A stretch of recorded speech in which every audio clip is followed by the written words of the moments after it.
पिता सदा ही अपने संतान के सुख की कामना करते, उनके भविष्य की चिंता करते रहते।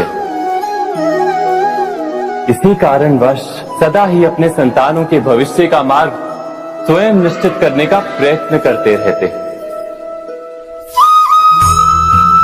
जिस मार्ग पर पिता स्वयं चला है, जिस मार्ग के कंकर पत्थर को स्वयं देखा है, मार्ग की छाया, मार्ग की धूप को स्वयं जाना है, उसी मार्ग पर उसका पुत्र भी चले, यही इच्छा रहती है हर पिता की। निसंदेह उत्तम भावना है ये,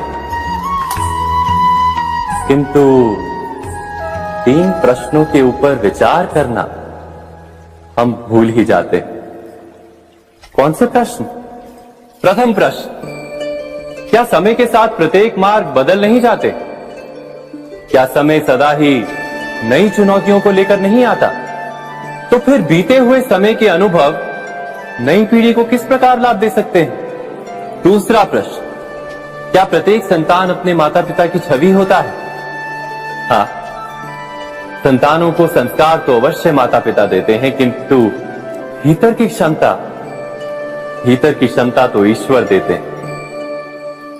तो जिस मार्ग पर पिता को सफलता मिली है, विश्वास है कि उसी मार्ग पर उसकी संतानों को भी सफलता और सुख प्राप्त होगा। तीसरा प्रश्न, क्या जीवन के संघर्ष और चुनौतियां लाभकारी नहीं होती? क्या प्रत्येक नया प्रश्न एक नए उत्तर का द्वार नहीं खोलता? तो फिर संतानों को नए नए प्रश्नों, संघर्षों और चुनौतियों से दूर रखना, ये उनके लिए लाभ करना कहलाएगा या हानि पहुंचाना?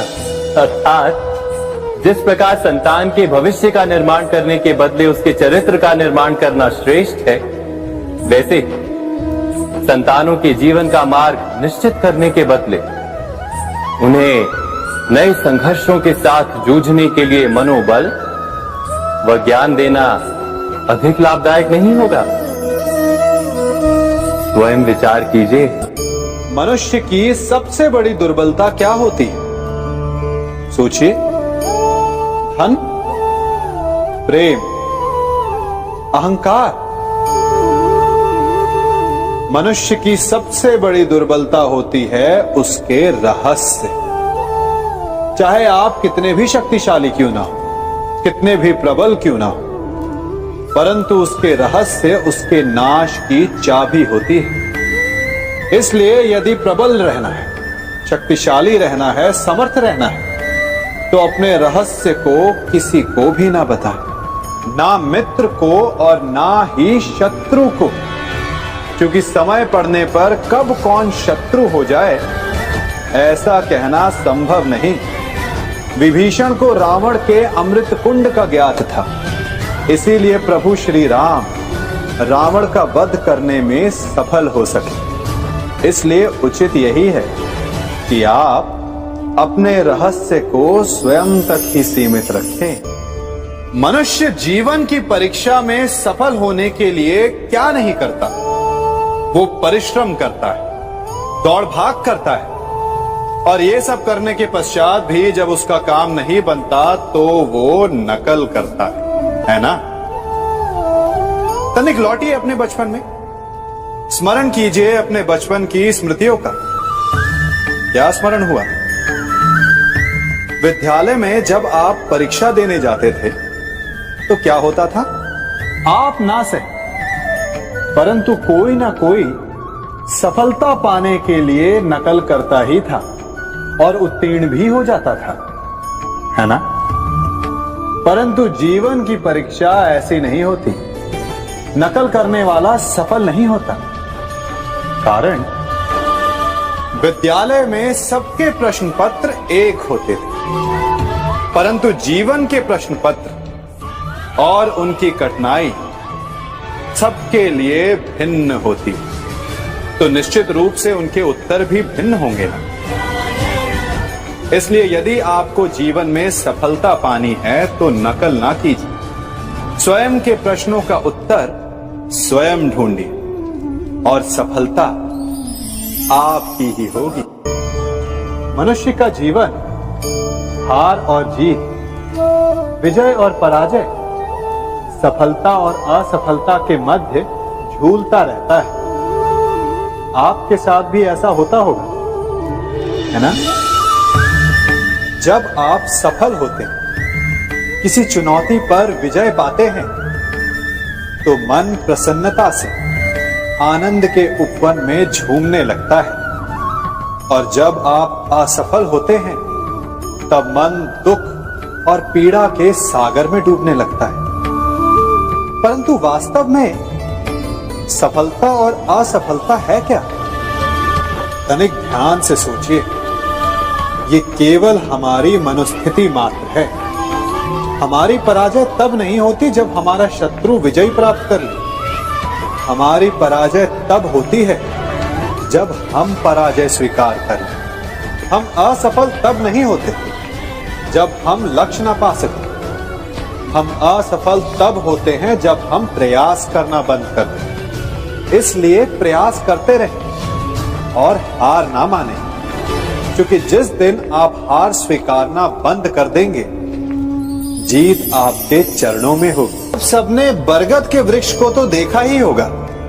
क्या आपको ज्ञात है, बरगद के वृक्ष के बीज का आकार राई से भी छोटा होता है, परंतु बरगद का वृक्ष संसार के महाकाय वृक्षों में जाना जाता है।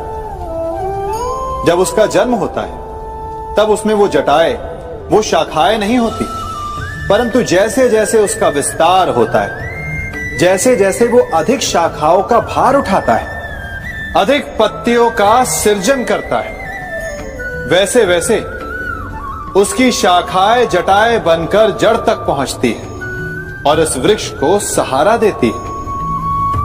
ये जीवन का बहुत महत्वपूर्ण पथ है। बिना लोभ लालच शुभ कार्य करें, अन्य लोगों की सहायता करें। धीरे धीरे आपने जिनकी सहायता की, वो आपके सहायक बनते जाएं, आपकी जड़ों को और बलशाली बनाएंगे, आयु, मान और आकार बढ़ाएंगे। सहजीवन, सहायता और निष्काम कर्म आपको मृत्यु के पश्चात भी मरने नहीं देगा, आपको अमर रखेगा। हमारा शरीर प्रकृति का एक महान आविष्कार है। इससे जटिल संरचना संसार में और कोई नहीं। हमारा शरीर जितना जटिल है, यदि इसे ठीक से जाना जाए तो इससे अधिक सरल ज्ञान देने वाला और कोई नहीं। हमारे शरीर में 5 इंद्रियां होती हैं, जो हमें भाव, गुण और वस्तुओं का बोध कराती हैं। हमारे पास आंखें हैं, नाक है, स्पर्श के लिए त्वचा है, कान है और जीभा है। सबका भिन्न भिन्न कार्य है। आंखों से देखना, कानों से सुनना, नथनों से श्वास लेना, त्वचा से स्पर्श करना और जीभा से स्वाद लेना। परंतु क्या आपने कभी सोचा कि प्रकृति ने हमें 2 आंखें दी, 2 नथनें दी, 2 कान दी, स्पर्श के लिए ये पूरा शरीर दिया, परंतु जीभा केवल 1 दी? ऐसा क्यों? क्योंकि प्रकृति चाहती है कि हम देखें अधिक, सुने अधिक और ज्ञान अधिक अर्जित करें, बोले कम। क्योंकि अधिक वाचाल नाश को निमंत्रण देता है। स्मरण रखिएगा।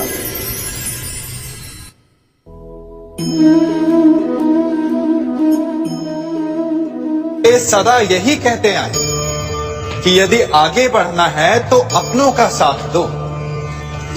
सत्य कहते हैं, अपनों का साथ देना ही चाहिए, परंतु साथ देने से पूर्व ये अवश्य पहचान लेना चाहिए कि अपने हैं कौन।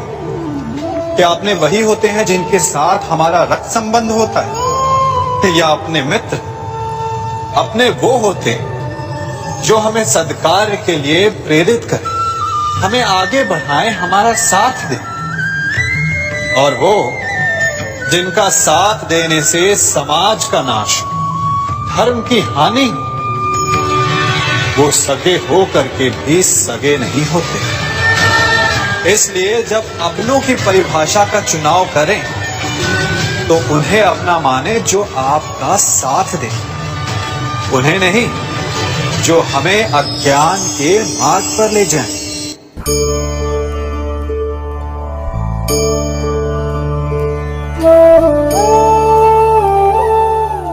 आप जिनसे प्रेम करते हैं सदा उनके समीप रहना चाहते हैं, नहीं चाहते कि कभी अपनों से दूर होना पड़े, बिछड़ना पड़े।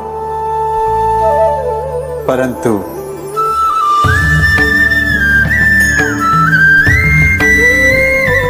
एक समय के पश्चात अपनों से दूर हो जाना उन्नति के लिए आवश्यक है। आप माता पिता हैं। यदि आप अपनी संतान के जीवन के हर पग पर उनका मार्गदर्शन करते रहेंगे तो आपकी संतान स्वयं मार्ग चुनना कैसे सीखेगी? मार्ग के कांटों से स्वयं को बचाना कैसे सीखेगी? इसीलिए एक समय के पश्चात अपनों से बनाई गई दूरी सदा लाभदायक रहती है। आज मैं आप सबको एक कथा सुनाता हूं। एक दिन प्रातः एक व्यापारी अपने घर से निकला। घर से निकलते ही एक बिल्ली ने उस व्यापारी का मार्ग काट दिया। व्यापारी घबरा गया। वो फिर से घर लौट गया और शुभ घड़ी की प्रतीक्षा करने लगा। और जब वो पुनः अपने घर से निकला तब वो वाहन जा चुका था जिससे राजा तक पहुंचकर उसे भेंट देनी थी। राजा को भेंट नहीं मिली। राजा क्रोधित हो गए। राजा ने उस व्यापारी का व्यापार बंद करवा दिया। इस कारण व्यापारी क्रोधित होकर घर पर अपनी पत्नी से लड़ बैठा। पत्नी अपने बच्चों समेत मैके वापस चली गई और उस व्यापारी के जीवन में यदि कुछ रह गया था तो केवल अंधकार। और इन सब का कारण वो उस बिल्ली को मानता रहा जिसने उसका मार्ग काटा था। ऐसा ही एक दूसरा व्यापारी राजा को भेंट देने निकला और उस व्यापारी का मार्ग भी एक बिल्ली ने काट दिया। वो व्यापारी तनिक घबराया, परंतु उसने आगे बढ़ना अधिक उचित समझा।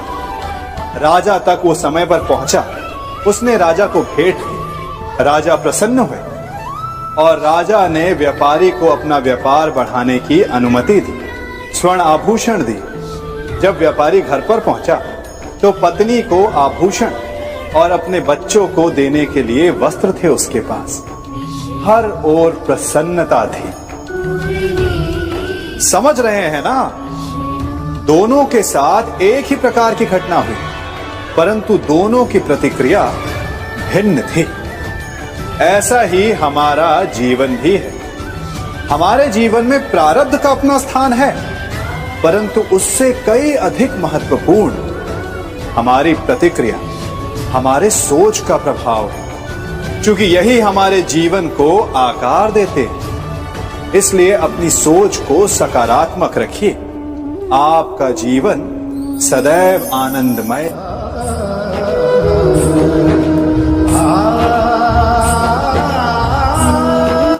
हम सभी अपने जीवन में कोई ना कोई कार्य करते हैं। कार्य करते हैं तो थकान की अनुभूति होती है और यदि थकान ना उतरे तो कार्य करने का मन नहीं करता। हम आशा करते हैं कि कदाचित एक दिन में 24 के स्थान पर 26 घंटे होते तो आराम करने के लिए हमें और अधिक समय मिल जाता। हमें ऐसा अनुभव होता है कि हम बहुत अधिक कार्य कर रहे हैं, है ना? परंतु क्या आपने कभी सोचा है कि जो लोग संसार में सफल हैं, उनके पास भी सफल होने के लिए दिन में केवल 24 घंटे थे, तो फिर वो सफल क्यों है? इसका एक छोटा सा रहस्य है। वो कार्य चुनते हैं जो उन्हें प्रिय है, जिसे करने में उन्हें आनंद आता है। उन्हें लगता ही नहीं कि वो कार्य कर रहे हैं, उन्हें लगता है कि वो प्रतिपल आनंद मना रहे हैं। और जब आप आनंद मनाते हैं तो थकान कैसी? इसलिए यदि आप जीवन में कोई भी कार्य करें तो वो आपके मन को भाना चाहिए, या जो कार्य आप कर रहे हैं उसे अपने मन को भा देने दो। सफलता आपको मिलेगी। कभी सोचा है हमारा जीवन भी उस रेत की घड़ी की भांति है? जो रेत नीचे गिर चुकी है वो हमारा अतीत है, जो अब भी ऊपर है वो हमारा आने वाला भविष्य है, और वर्तमान ये संकुचित स्थल है जहां से धीरे धीरे करके रेत गिर रही है। अर्थात हमारे पास जीने के लिए यही एक क्षण है। उसका उपयोग कैसे करना है ये हम पर निर्भर करता है। जो बीत गया उसका दुख मनाना है, या जो भविष्य में होने वाला है उसकी प्रतीक्षा में क्रोध करना है। सब कुछ करने के लिए यही एक क्षण है। प्रसन्न रहना है तो उसके लिए भी यही एक पल है। प्रतीक्षा करते रहोगे तो ये पल भी भूतकाल में बदल जाएगा। इसलिए आनंद के लिए, परोपकार के लिए प्रतीक्षा ना कीजिए। आपके पास जो पल है उनका भरपूर सदुपयोग कीजिए, क्योंकि इस घड़ी को पलटकर आप फिर से समय अवश्य गिन सकते हैं, परंतु अपना बीता हुआ समय आप वापस नहीं लौटा पाएंगे।